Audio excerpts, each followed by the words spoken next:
Hello, everybody. My name is Marcos, aka Moxie Boosted. Today, I present to you why I hate Hard Trick Room, a shallow and pedantic examination. Now, a lot of people ask me, Mr. Boosted, why do you talk so poorly about Hard Trick Room as an archetype? And truth be told, it's not because I hate the concept of Hard Trick Room. It's actually a little bit more complex than that. Let's begin. There's Harry Hard Trick Room, the friendly giraffe. Disclaimers. You may check my tournament results. I don't typically lose to Hard Trick Room. I believe in tournament I have a nearly perfect record against Hard Trick Room teams. Sometimes I lose to Hard Trick Room on ladder, and you can see this in my videos, but this is true of basically any archetype. I will lose to teams sometimes. I have used Hard Trick Room many times, and I can speak from experience as someone who has basically piloted more games with Hard Trick Room than I would say even the average Hard Trick Room player, as this is my job and I play Pokemon for several hours a day. Several close friends of mine are Hard Trick Room players, dedicated Hard Trick Room players that only play the archetype, and I love them.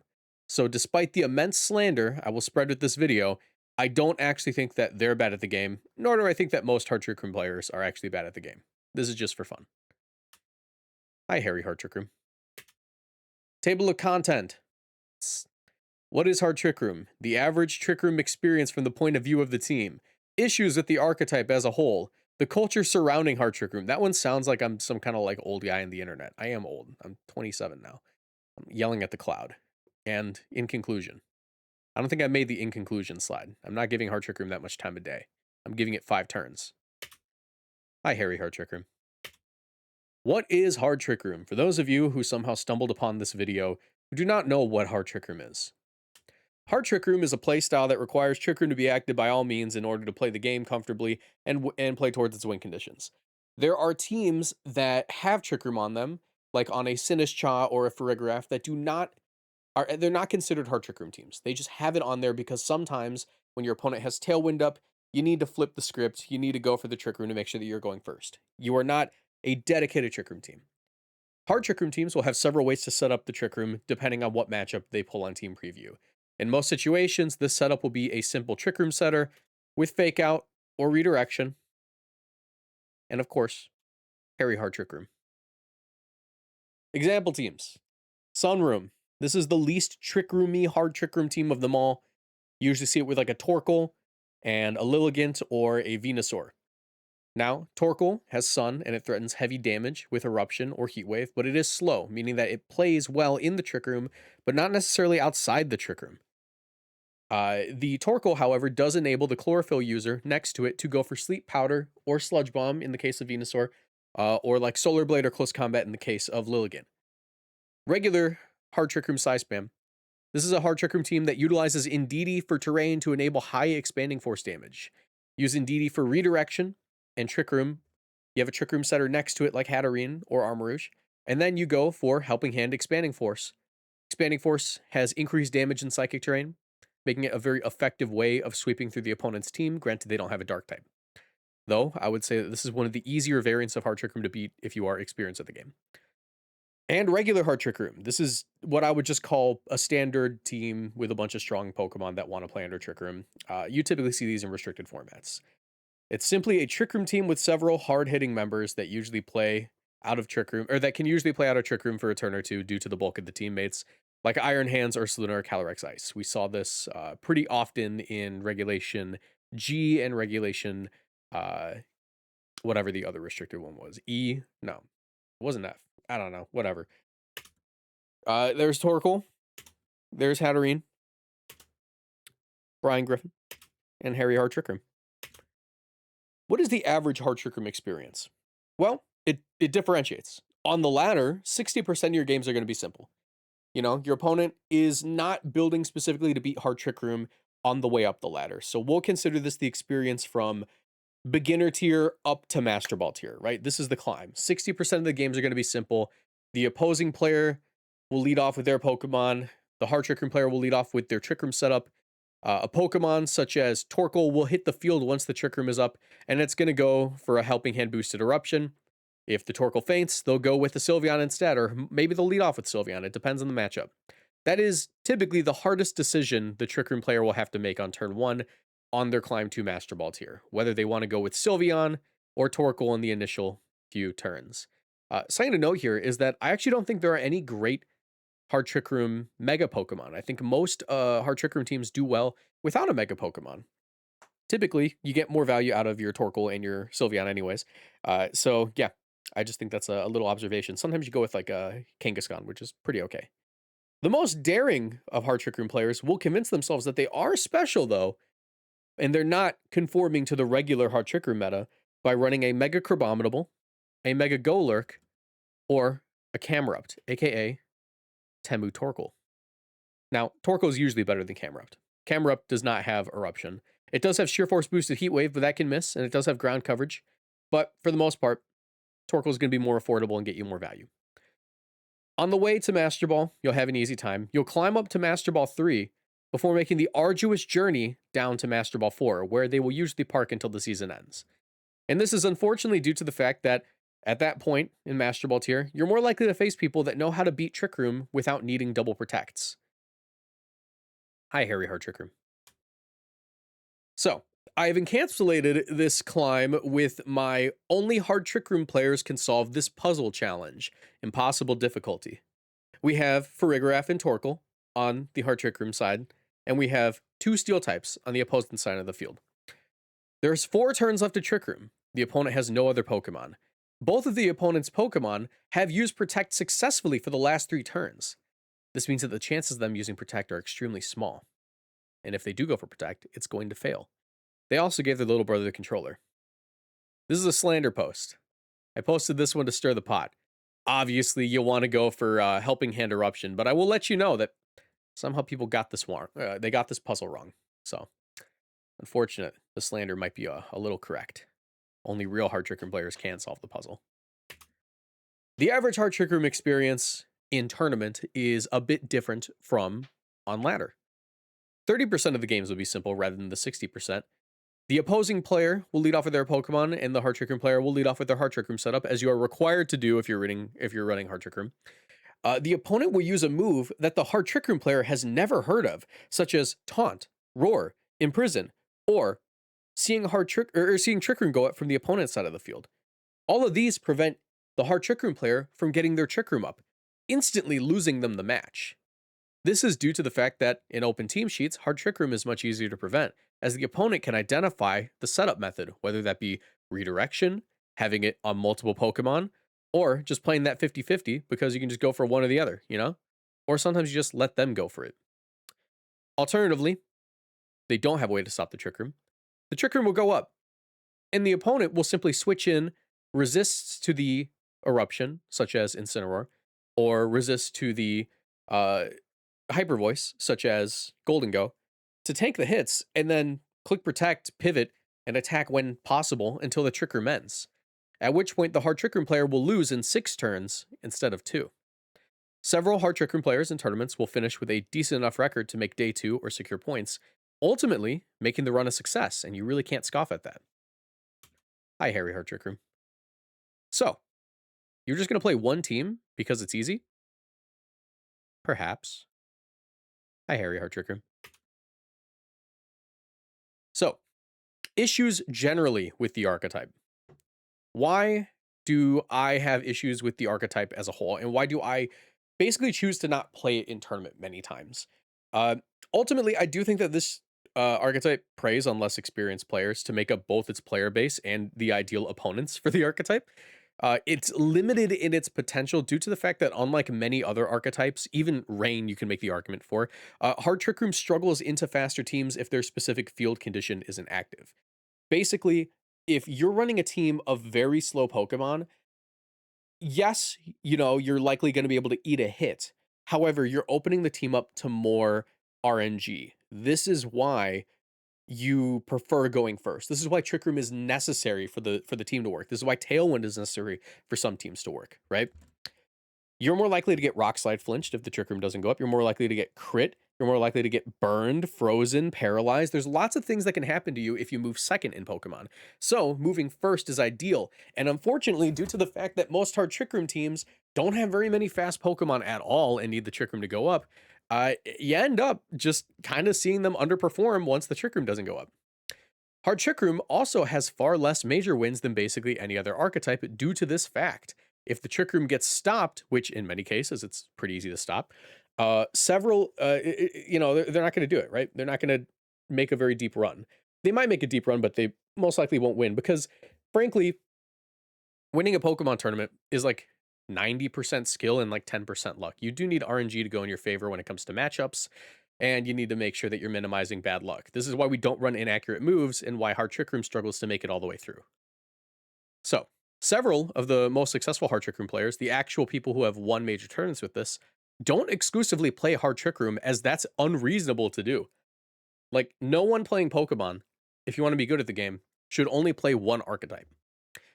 Older variants of Hard Trick Room do have some major wins, but prior to Generation 8, they were far less flowcharted. You would see things like Bronzong and Choice Scarf, Staraptor, but like you wouldn't have Psychic Terrain to prevent opponents from going for Fake Out. You wouldn't have Armor Tail Farigiraf to prevent priority moves, that sort of thing. It was a lot less get the Trick Room off and swing as hard as you can. Like that wasn't really how it worked. It was a little more nuanced than that because there weren't as many spread attackers. You didn't have Earthquake or Solunas. You had, single target Pokemon like close combaters, that sort of thing. Now, here's the thing. I separate this era of Hard Trick Room from the modern era of Hard Trick Room because the flowcharts today are simple to the fault of Hard Trick Room. These teams are so easy to pilot that it's extremely predictable for the opponent. Like they can guess what you're going to do next because everyone knows that Torkoal's about to click Eruption. There's no nuanced thing that you should do other than click Helping Hand Eruption if you know that they don't have Wide Guard. But because you know the optimal move, you can switch in the Incineroar, tank the hit, Parting Shot out, protect, do all these different things because you know exactly what's going to happen. You ever play Elden Ring? Beating Hard Trick Room is a little bit like Elden Ring, It's hard at the start. And then suddenly you know exactly what the opponent's going to do. You know when to roll. You know what to do. It's like there's an actual answer to every interaction. And that's like one of the biggest downfalls of Hard Trick Room in my opinion. But yeah, you might note that Michael Kelch is not the most recent person to win a major with Hard Trick Room, but I will note that like Michael Kelch is a phenomenal player, and he doesn't exclusively play Hard Trick Room. He made it all the way to the finals and won the whole thing playing Hard Trick Room, right? Hi, Harry, Hard Trick Room. Hello. But yeah, there's a reason he ran the team. He wanted to win fast or lose fast, which he said on Tub Takes, a podcast that I actually recommend. CK49, Audie's channel, incredible channel. You should check it out.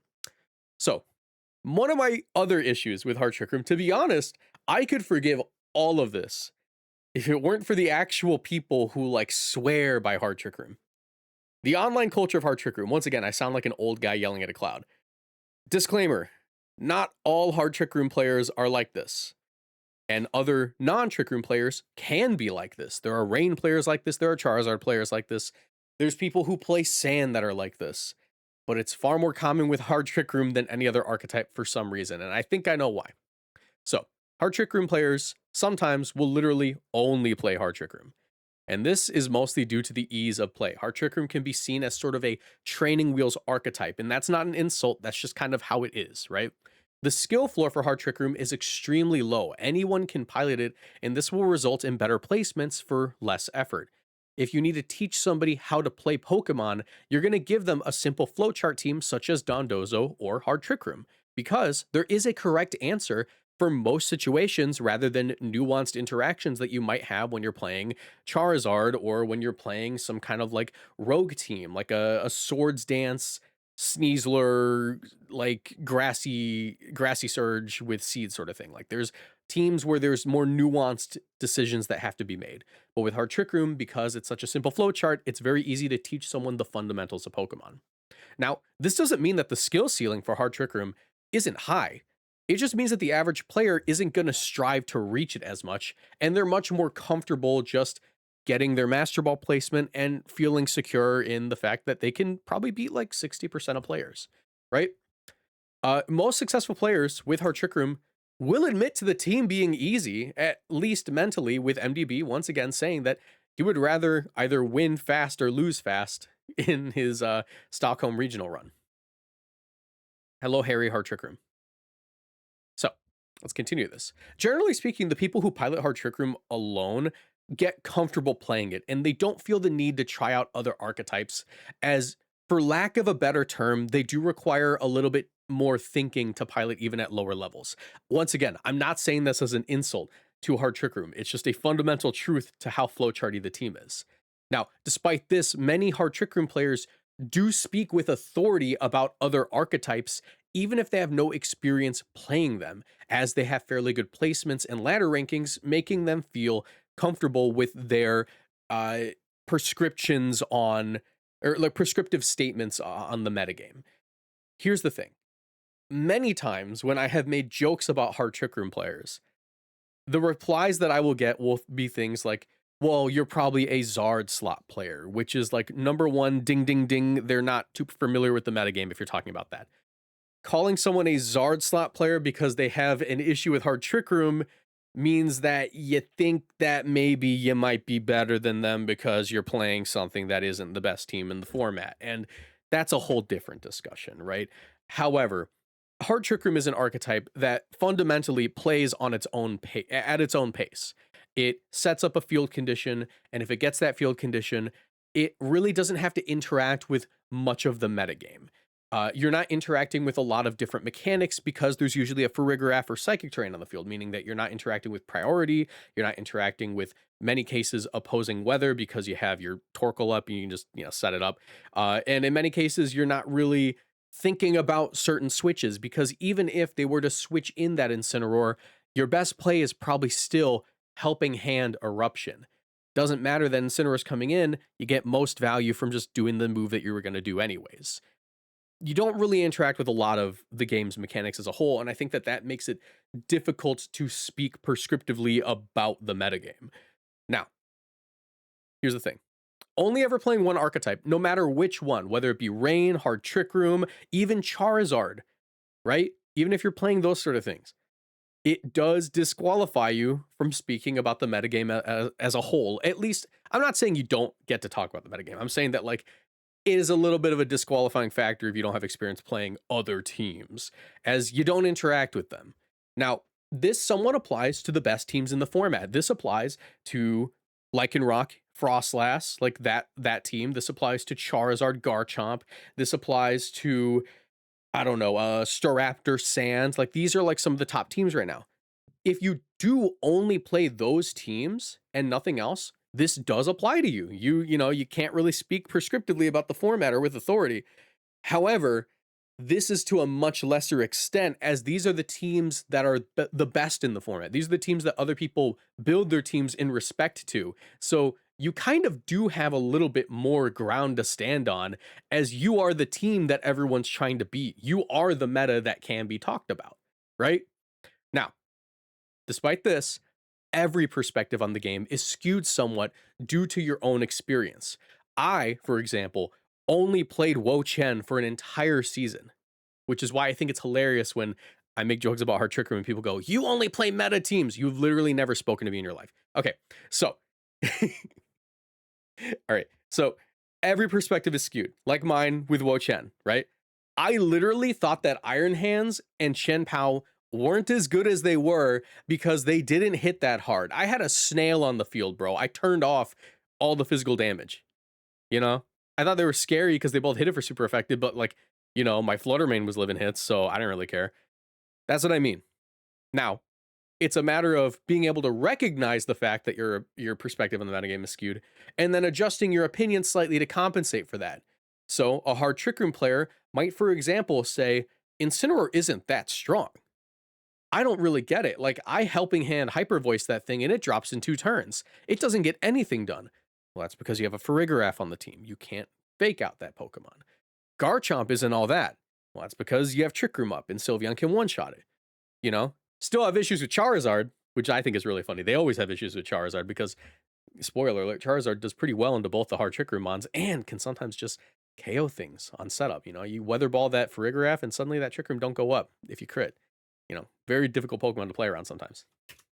Hello, Harry Hard Trick Room. How can we fix this? Please just play a different team every once in a while. I promise you it won't hurt you and you'll get better at the game. You'll even get better at playing Hard Trick Room if you play other teams. MDB won a regional with Hard Trick Room and he isn't a Hard Trick Room player. He's just actually good at the game. Your team insists upon itself. Okay. Real talk though. Conclusion. Actual conclusion.